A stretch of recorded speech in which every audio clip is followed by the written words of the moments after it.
अब मेरा सवाल यह उठता है कि आप नवाब मलिक जी 2003 में जब यह सौदा शुरू हुआ और 5 में समाप्त हुआ, आप मिनिस्टर थे। यह जरूर है कि अंतिम रजिस्ट्री हुई उससे थोड़े समय पहले आपको जस्टिस सावंत के रिपोर्ट में आपके ऊपर स्ट्रिक्चर्स आए, इसलिए अपना पद छोड़ना पड़ा। पर क्या आप जानते नहीं थे सलीम पटेल कौन है?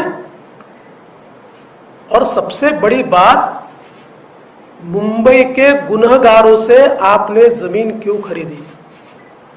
मुंबई में बम विस्फोट करने वालों से आपने जमीन क्यों खरीदी? और ऐसी कौन सी बात थी जिसके कारण ये मुंबई के गुनहगारों ने एलबीएस रोड पर 3 एकड़ की जमीन आपको 20 लाख रुपए में दे दी? सवाल यह उठता है कि इनके ऊपर टाड़ा था, टाड़ा उस समय। ये शायद बेल पर बाहर आए होंगे इसलिए वो कर पाए, वो अभी उसमें असर्टन नहीं कर पाया। इनके ऊपर टाड़ा लगा था।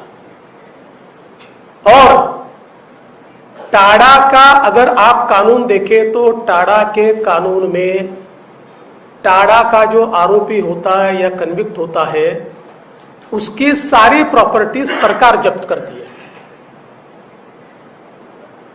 उसको सरकार जब्त करने का प्रावधान है। तो क्या यह टाड़ा के आरोपी की प्रॉपर्टी जब्त न हो इसलिए फिक्टिशियस कंसिडरेशन के ऊपर आपको ट्रांसफर की गई? और हम अगर ये देखें तो इसमें बहुत स्पष्ट रूप से यह दिखाई पड़ता है कि ये जो सारा व्यवहार हुआ है, इस व्यवहार में तो इतनी उथल पुथल है कि आप लोग हैरान रह जाएंगे। मैं वापस कहता हूं कि आप लोगों को कंफ्यूज नहीं करना चाहता, क्योंकि 2003 में इसी प्रॉपर्टी में वो टेनेंट भी बने, उन्होंने अपने टेनेंसी ट्रांसफर भी की, वापस उन्होंने उसको खरीदा। और इसलिए ये सीधा संबंध अंडरवर्ल्ड से दिखाई देता है।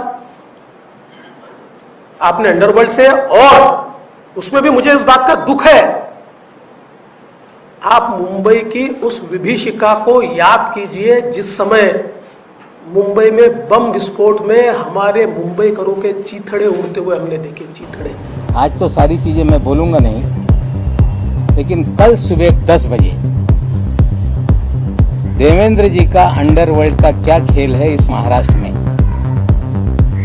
और देवेंद्र जी ने मुख्यमंत्री रहते हुए किस तरह से अंडरवर्ल्ड के जरिए पूरे शहर को हॉस्टेज बना रखा था, कल सुबह 10 बजे उसकी जानकारी दी।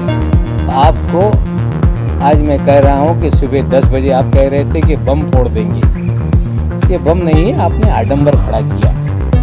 लेकिन नवाब मलिक कल सुबह अंडरवर्ल्ड का हाइड्रोजन बम मुंबई में गिराएगा और देश को बताएगा कि देवेंद्र फडणवीस किस तरह से अंडरवर्ल्ड के जरिए पूरे शहर को हॉस्टेज बनाए हुए थे। किस तरह से एक अंडरवर्ल्ड का सरगना जो विदेश में बैठकर इस शहर से उगाही करता था, वो सरगना किसके लिए काम करता था।